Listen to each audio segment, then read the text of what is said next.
Hi and welcome to the Cult TV Sofa. This is a reaction video of the 5th episode of the one and only season of Automan called Unreasonable Facsimilie. Last time we saw Walter and Automan go undercover again.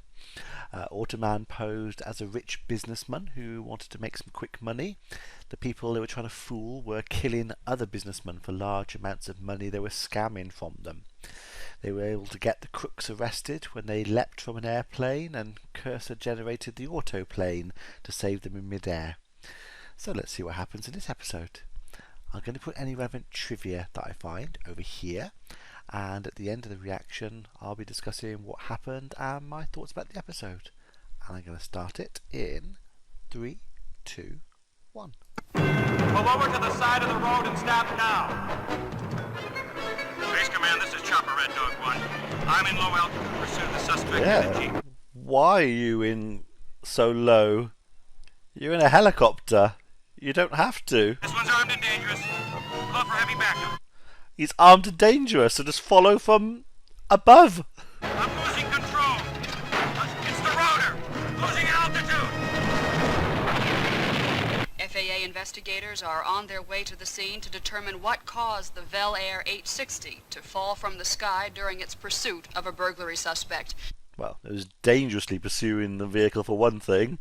It shouldn't have been so low.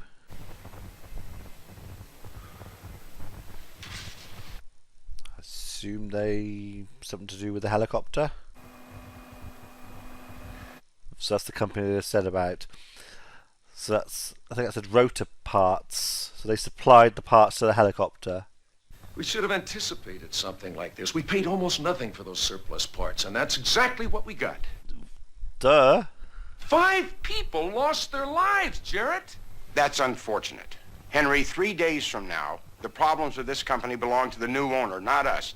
I'm afraid my partner's become a bit of a problem. Problems are the last thing you can afford right now. Let me get this out to my daughter in the afternoon mail. So he's sending out the evidence to protect himself. Yes, Henry, how about that place I took you last time? So they bought a load of surplus parts, sold them all cheap, sold them on, and they're defective basically. He's trying to blow the whistle. His businessman is going to cover it up. They want to design a video game based on the TV show Abilene. I've never even seen the show. No problem. I got 6 months of videotape right here. Now you check this out. Hello? Have you my office on the double? No problem at all, Captain. Yeah, I'll be right there. These must be those criminology tapes. Abilene? Like he needs more soap opera in his life, or in his programming. You were nothing short of a miracle worker arranging that foreign bank loan for us, but We're gonna go talk to Jared as soon as we leave here. Once you both make a clean breast of it to the authorities. I have a feeling you're not going to be talking to anyone once you leave there. Paying with cash as well, so can't be traced. I just want you to know your partner won't be into work tomorrow. You killed him? That disc gets in the wrong hands and you're gonna have one hell of a time paying off that loan I arranged. They're not the kind of people to disappoint. Yeah, foreign investment loan. I think it might be a mob loan. Did you ever hear of Henry Innes? The aerospace guy. Yeah, his body was found tonight in a downtown alley. Might have been a mugging. He was missing his billfold, he was missing his jewelry. He called him into the office before he was murdered. CD 2000. An abbreviation of some kind. Are you still working on that appointment book entry? Oh, yeah, I keep going in circles on it. Oh, it wasn't CD 2000, it was CD 2000, 8 o'clock. Bye-bye, Roxanne. have a good evening, gorgeous. That'd be the soap opera. I just had this thought. If while Automan's there, he just brought his programming up on the screen, Walter brought it up in front of him, and then just did Control-A, delete. Automan's gone. And the most likely possibility, Club Dionysus. He had a credit card receipt from that establishment. Oh, okay. I didn't catch that earlier. Now, what about that 2000? Military for 8 p.m. He spent 6 years in the Navy. Don't think I've noticed that tone noise before. That sort of tinkling noise. I don't think so. Res me up something chic, but unpretentious.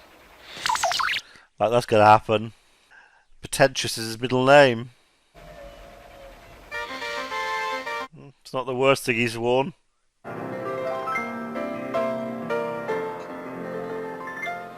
So he's now going to have learned to play I piano. could do that. Probably better. No, not better. Exactly the same. Because you'd reproduce what he's seen. So I wonder if the car's still outside or whether it disappeared when he came in. Rachel Innes? Yes? My name is Walter Nebaker. I'm a police officer. I think we're here for the same reason. He keeps saying he's a police officer, but I don't know what his rank is. I mean, if he's a police officer and he's not on the beat, he must be a detective. It's not like he's a civilian. Well, he could be a civilian, but he identifies himself as a police officer. So I'm confused over what he does for the police, what his rank is and his position. He said he'd made some serious misjudgments, that he was involved in a crime that could have devastating consequences if he couldn't stop it in time. Edward M. Scanlon, longtime operative for West Coast Organized Crime Family, specializing in gambling and loan sharking. Nice house. Apart from the frog. That just looks really Now, weird. if there's anything we can do... For starters, could you tell me if Henry Innes had any enemies? Him. What are you doing? Do you realize I've been trying to reach you all morning? Why didn't you res up when I accessed you? I called because Lieutenant Curtis has been asking for those profiles on Henry Innes' business associates. I'm sorry. I forgot. I think I'm in love. And you were programmed to do police work. Not to fall prey to human weaknesses. It's interesting that he thinks love is a human weakness.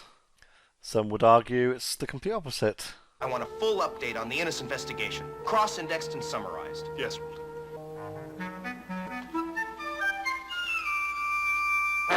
And no more soap operas! You and your foolproof schemes. I should never have taken that blood money. Careful, who could be next? Hey, what are you trying to do? Kill somebody? Yep. I guess so. See, if he's a police officer, does he have a gun? He's got a badge. Kidney punch. Now stay away from Rachel, punk. Why didn't they kill him? Or at least do some more damage to him than that. Oh, hello, Otto. They told me I could find Officer Nebaker here. They told him his personal home address. Unlikely. Dad and Mr. Powers have been trying to sell the company for almost a year now. Suddenly I find out there's a party at the Powers estate tonight to celebrate closing the deal. And Automan's going to go undercover again. Tell Mr. Powers you'll be bringing a date. A millionaire by the name of Trospus, who's also a prospective buyer for the company. I mean, if Walter programmed in... what would it have to be for him to play it?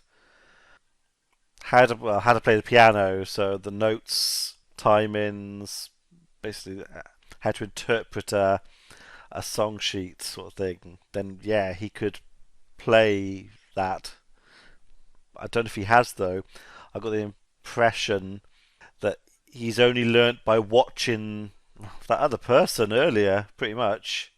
I don't think he played this song.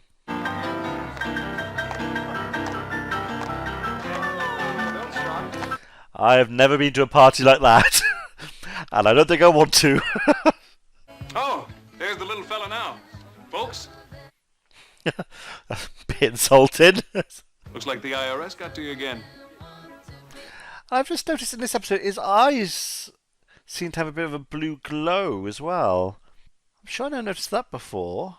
I'd like to propose a toast to Mr. and Mrs. Barons, who are about to become the new owners of this great company. Thank you. So that couple buying the business don't look dodgy.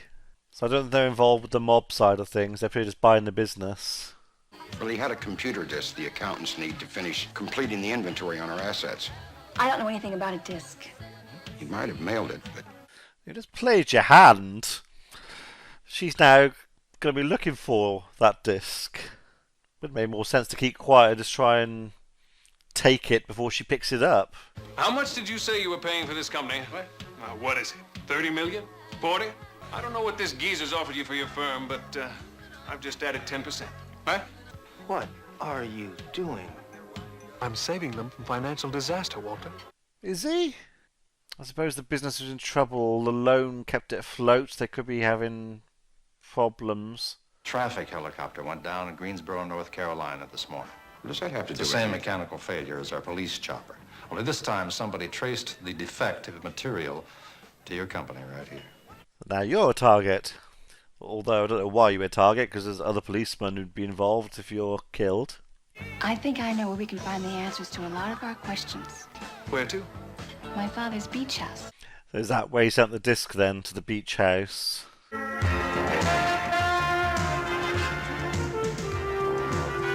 If he can take that corner, so can I. What are the odds of them saying that? Hang on.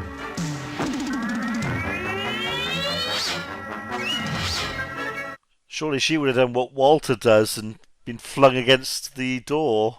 It's my father's writing, and it's addressed to himself. Now be careful. Don't touch the shiny parts. A disk's memory is very sensitive. Okay, so if he's not around, the car will pretty much always return back to its normal, to Cursor's form. So is the car actually Cursor then? Can Cursor appear at the same time as the car? Or was it one or the other? But look what it was sold to the aircraft company for, under the designation of new. 37,000? Well, that's quite a markup considering it's just middlemen selling surplus goods. I think the term is highway robbery. Your father and his partner must have been engaged in the buying of surplus parts and selling them as though they were new. I'm a little bit at a loss. You see, this is the scene that's usually cut off by the commercial. He's playing with her emotions, though. He's putting on an act, but she's not. And unless I'm mistaken, you're the man behind Henry Innes' murder. Not to mention the conspiracy to sell second-rate aircraft parts. You're going to have a hard time proving much of anything in the condition I leave you. Does he? Yeah. Come on, young lady, move. I'm in a hurry. A big hurry. Yeah, we've gone a bit too far now, though. Well, he's a policeman, and he now knows his identity and he's guilty, so that mob guy's a bit stuffed, really, from a legal point of view. And he's kidnapped her at gunpoint. And you know you can't outrun their car. Ready for liftoff? Why? Just to follow from above so they're not seen. Which is what that police helicopter should have done at the beginning. How are we going to stop it? We'll just have to close the road. How are we going to do that? Cursor? That answers my previous question. So Cursor can appear and do multiple things at once. What the hell is a wall doing in the middle of the road? And I assume it would have been a solid wall as well. May we come in?